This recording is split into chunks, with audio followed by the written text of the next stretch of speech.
ছাত্র জনতার গণ অভ্যুত্থানে শেখ হাসিনা সরকারের পতনের পর আলোচনা শুরু হয় আন্দোলনের মাস্টারমাইন্ডকে নিয়ে। মানুষের জানার আগ্রহ ছিল কে সেই জুলাই বিপ্লবের মাস্টারমাইন্ড। সম্প্রতি বিশ্বমঞ্চে মাহফুজ আলমকে আন্দোলনের মাস্টারমাইন্ড হিসেবে পরিচয় করিয়ে দেন প্রধান উপদেষ্টা অধ্যাপক ডক্টর মোহাম্মদ ইউনূস। এরপর থেকে সামাজিক যোগাযোগ মাধ্যমে বিষয়টি নিয়ে শুরু হয় নানা আলোচনা। এ নিয়ে এবার মুখ খুললেন বৈষম্য বিরোধী ছাত্র আন্দোলনের অন্যতম কেন্দ্রীয় সমন্বয়ক, অন্তর্বর্তী সরকারের তথ্য ও সম্প্রচার উপদেষ্টা মোহাম্মদ নাহিদ ইসলাম। এসআই রাজের রিপোর্টে দেখুন বিস্তারিত। বাংলাদেশের সাম্প্রতিক ছাত্র জনতার আন্দোলনের মাস্টারমাইন্ড হিসেবে নিজের বিশেষ সহকারী মাহফুজ আলমকে বিশ্বমঞ্চে পরিচয় করিয়ে দেন অন্তর্বর্তী সরকারের প্রধান উপদেষ্টা অধ্যাপক ডক্টর মোহাম্মদ ইউনূস। জাতিসংঘ সাধারণ পরিষদের ৭৯তম অধিবেশনের ফাঁকে সাবেক মার্কিন প্রেসিডেন্ট বিল ক্লিন্টন আয়োজিত একটি অনুষ্ঠানে যোগ দিয়ে বক্তব্যের এক পর্যায়ে মাহফুজ আলম সহ মোট ৩ জনকে স্টেজে ডেকে এনে আন্দোলনে তাদের ভূমিকা প্রকাশ করেন ডক্টর মোহাম্মদ ইউনূস। এরপর থেকেই বিষয়টি নিয়ে আলোচনা সমালোচনা শুরু হয় বিভিন্ন মাধ্যমে। তবে আন্দোলনের মাস্টারমাইন্ড শব্দটির সঙ্গে একমত নন বৈষম্য বিরোধী ছাত্র আন্দোলনের অন্যতম কেন্দ্রীয় সমন্বয়ক এবং অন্তর্বর্তী সরকারের তথ্য ও সম্প্রচার উপদেষ্টা মোহাম্মদ নাহিদ ইসলাম। তার মতে এই আন্দোলনে একক কোনো নেতৃত্ব ছিল না, সাধারণ মানুষ এটাকে এগিয়ে নিয়ে গেছে। এই আন্দোলনটাকে এখন আমরা বলতেছি যে এটা একটা লিডারলেস মুভমেন্ট, যে আন্দোলনে আসলে কোনো একক নেতৃত্ব ছিল না, বরং সাধারণ মানুষই এটাকে এগিয়ে নিয়ে গেছে। ২৬ সেপ্টেম্বর যুক্তরাষ্ট্রে বাংলাদেশি কমিউনিটির একটি টেলিভিশনে সম্প্রচার হওয়া এক অনুষ্ঠানে সাংবাদিক খালিদ মহিউদ্দিনের টকশোতে বিষয়টি স্পষ্ট করেন সরকারের তথ্য ও সম্প্রচার উপদেষ্টা মোহাম্মদ নাহিদ ইসলাম।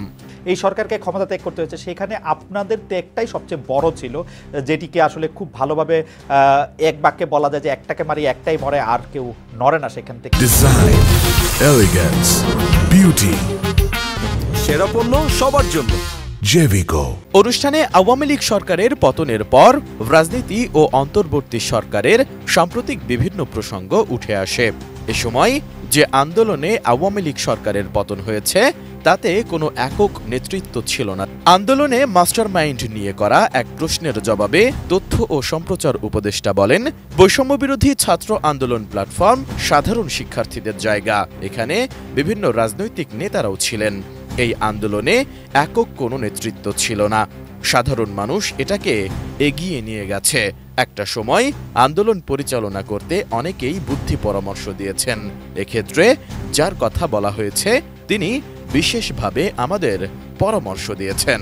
আন্দোলনের একটা প্রেক্ষিতে কিন্তু আন্দোলনটা পরিচালনা করতে হয়েছে, সেক্ষেত্রে হয়তো আমরা গুটি কয়েক শিক্ষার্থী আর সারা দেশে আরো কিছু শিক্ষার্থীদের সাথে সমন্বয়ে পিছন থেকে এটা পরিচালনা করেছি।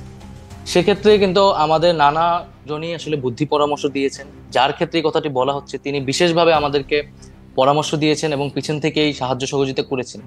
কিন্তু তিনি এবং আমরা কেউ এই আন্দোলনের মাস্টারমাইন্ড এই শব্দটার সাথে কিন্তু একমত নই। সেটি হয়তো ভালোবাসার জায়গা থেকে অনেকে বলছেন, ডক্টর ইউনূস সেটা বলেছেন। অন্য এক প্রশ্নের জবাবে নাহিদ ইসলাম বলেন, বাংলাদেশের ইতিহাসে ৬৯ এবং ৯০ এর গণ অভ্যুত্থানে ছাত্ররা নেতৃত্ব দিলেও সামনে রাজনৈতিক দল ছিল। আন্দোলনের পর তারা ক্ষমতা নেয়। এবারের আন্দোলনে কোনো রাজনৈতিক দল সামনে ছিল না।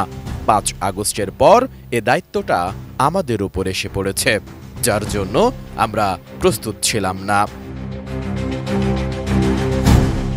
এদিকে সম্প্রতি প্রধান উপদেষ্টা ও তথ্য উপদেষ্টা নাহিদকে নিয়ে কটূক্তির অভিযোগে চট্টগ্রামে একটি নালিশি মামলা হয়েছে।